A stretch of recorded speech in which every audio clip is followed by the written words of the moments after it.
প্রচণ্ড গরমের পরে হঠাৎ করে কিন্তু প্রচণ্ড পরিমাণে বৃষ্টি এবং ঠান্ডা ঠান্ডা একটা ওয়েদার। আর এমন ওয়েদারে একটু খিচুড়ি না হলে কেমন হয়। আর তাই তো আমি রান্না করে ফেললাম মজাদার খিচুড়ি এবং সে সাথে মুরগির মাংস।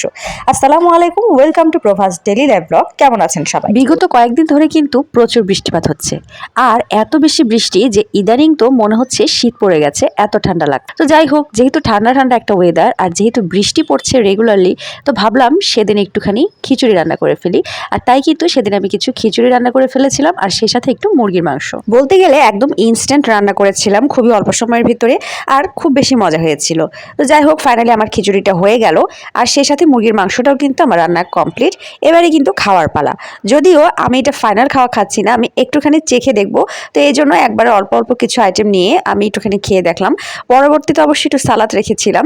তো যাই হোক, এখন হচ্ছে চিন্তা করলাম যে যেহেতু এখনও আপনাদের ভাই অফিস থেকে আসতে অনেকটা দেরি, বাট আমার একদমই তর্স হয়েছে না, এই জন্য আমি কিন্তু সামান্য একটুখানি খেয়ে দেখলাম। আর টিভিতে যে সিরিজটা দেখতে পাচ্ছেন, বলুন তো এটা কোন সিরিজ, যেটা দেখে অনেক অনেক দর্শক এখনও কান্নাকাটি করছে, কেননা এটা এখন শেষের দিকের পর্বটা।